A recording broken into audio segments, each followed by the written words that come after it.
My parents demanded I pay rent or move out at 18 while my older siblings lived for free. Now they're shocked that I chose to leave instead.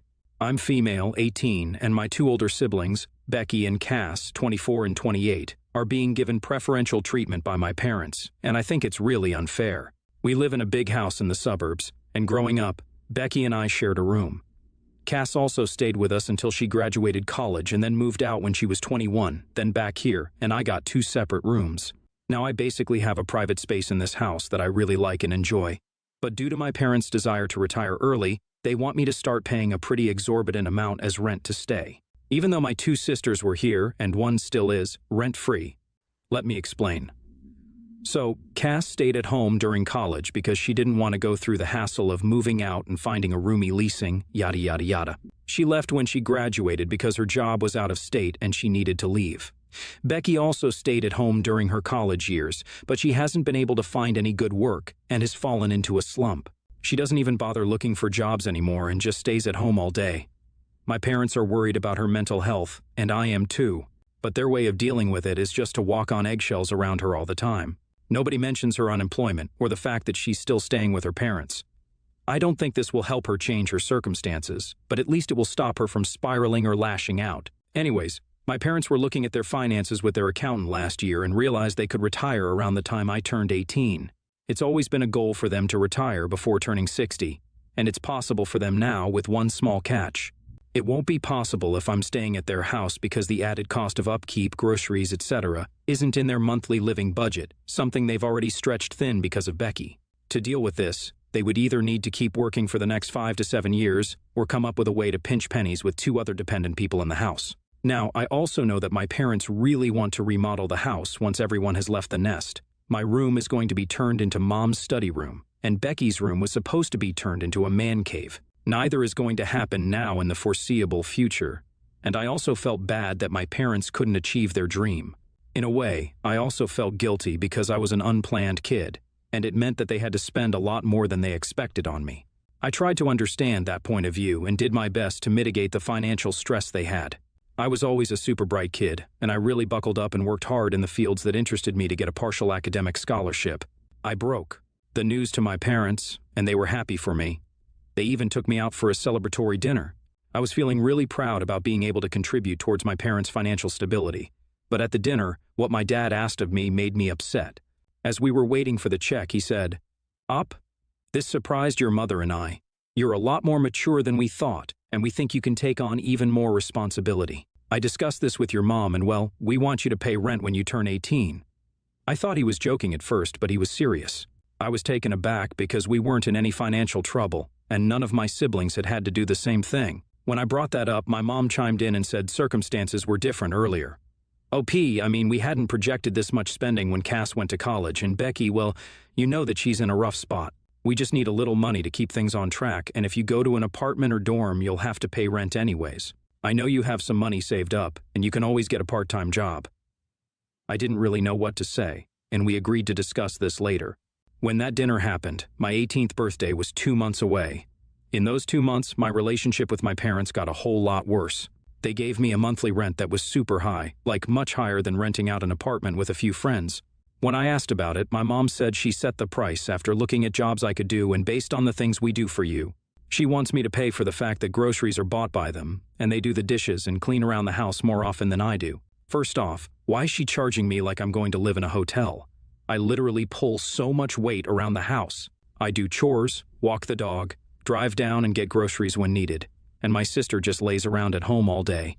My resentment against Becky flared up during this time because it just felt unfair that I was being treated so clinically, while the other sister who lived at home rent-free way longer than she needed to was being given so much understanding. But if I brought it up, I would just be labeled cruel. Ugh. I confided in Cass about this, and she's definitely on my side. I mean, the fact that she got to live there rent-free, as did Becky, sets a reasonable precedent for me to expect the same thing. Hell, I even worked my ass off to make sure tuition wouldn't be as big of a burden on my parents as I thought. When I brought this up with Mom and Dad, they just said that, technically, you'll be an adult OP. Adults pay rent. If you don't like it, you're welcome to move out.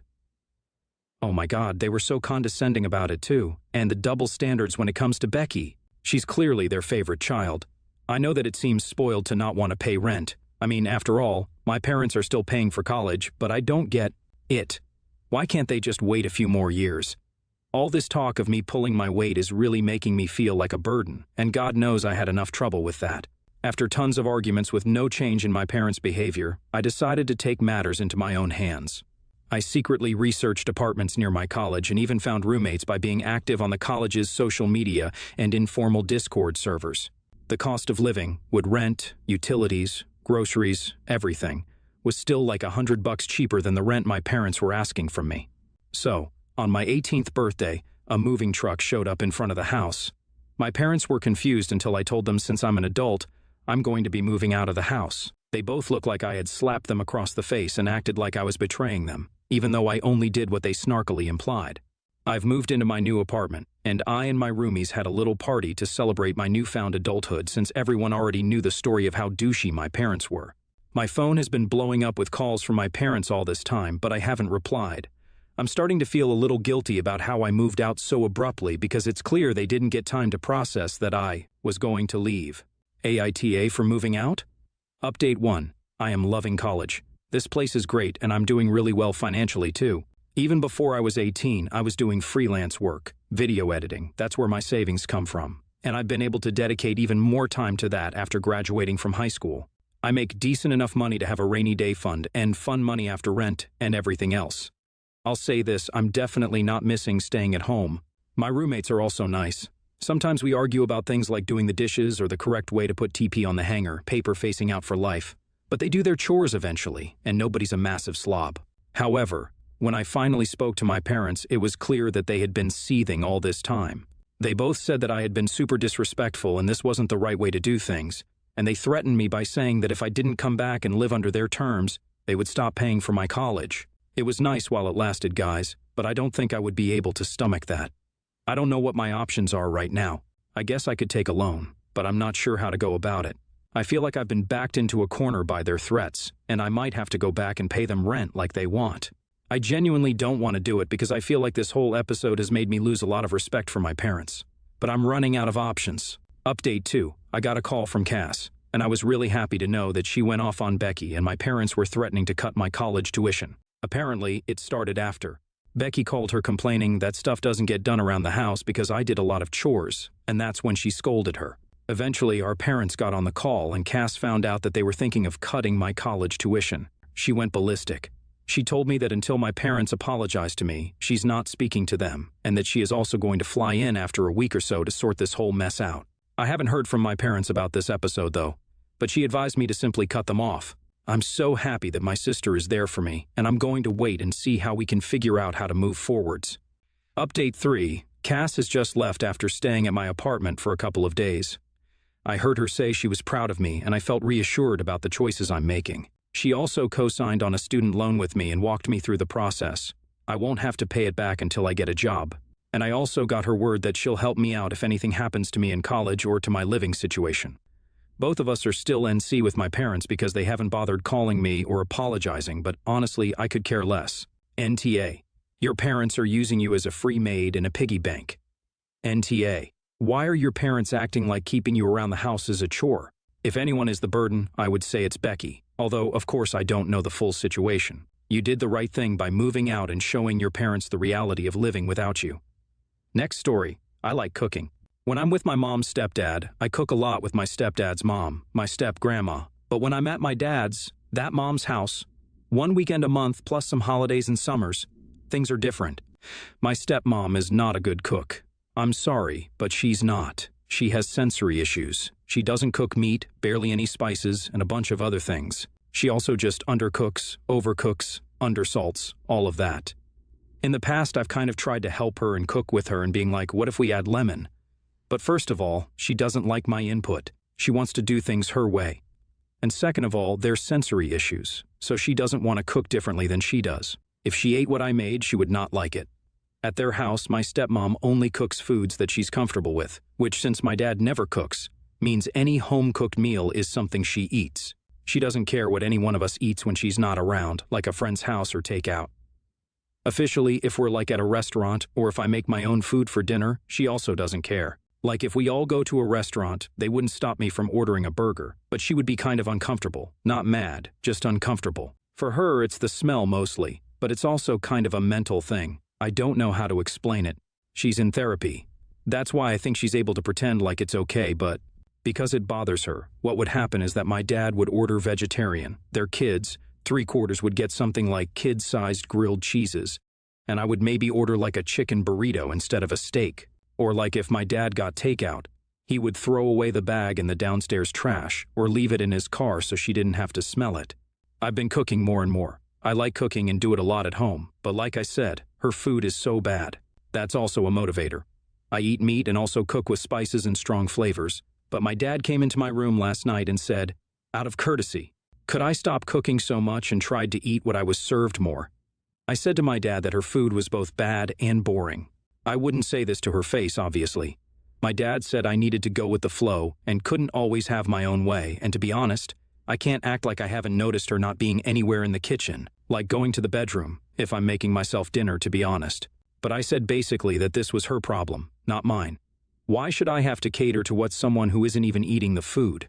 He said I was being rude and disrespectful to her by pushing her limits, and said it was her home too. And yeah, I could make bland the food that's more safe, but what's the point? The food is for me. NTA. You cook and eat what you want. She cooks and eats what she wants. If your cooking produces strong smells, you should make a basic effort to keep the smell contained. That's just good sense, operating in a shared kitchen space.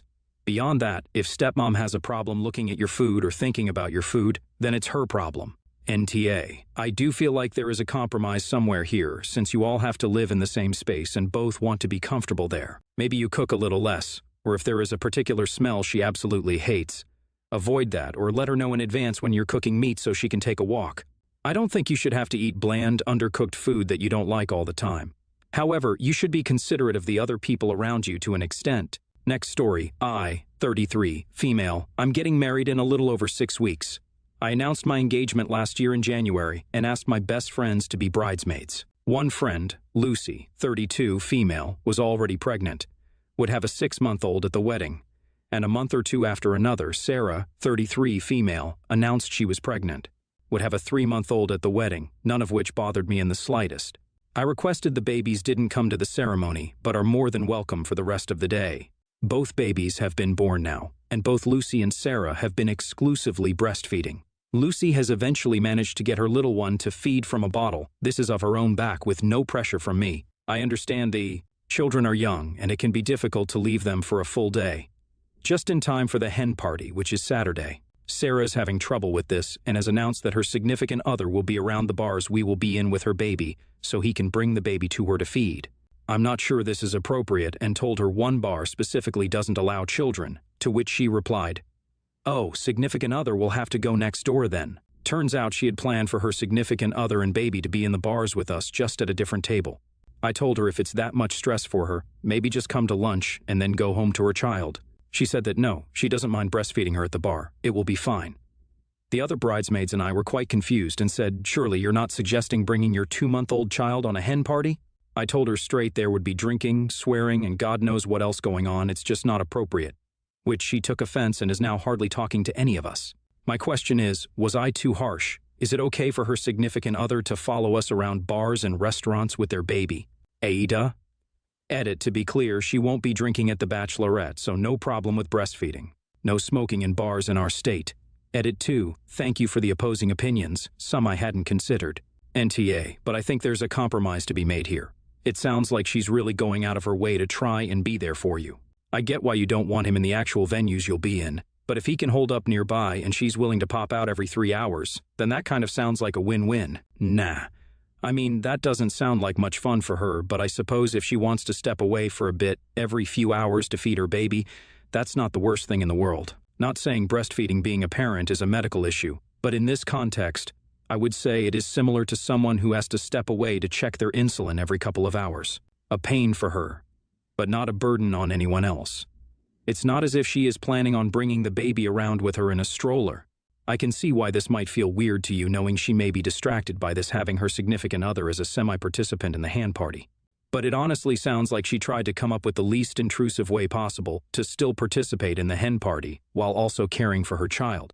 I can pretty much assure you that if this ends up being a problem for anyone, it is going to be her and her significant other, not you or the rest of the party. I doubt they will last more than a few places before this becomes too much for them or the baby.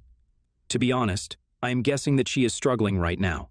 It is incredibly hard for people who are exclusively breastfeeding because it severely limits the amount of time they can have for themselves. As much as she loves her baby, she's probably dying for some adult time.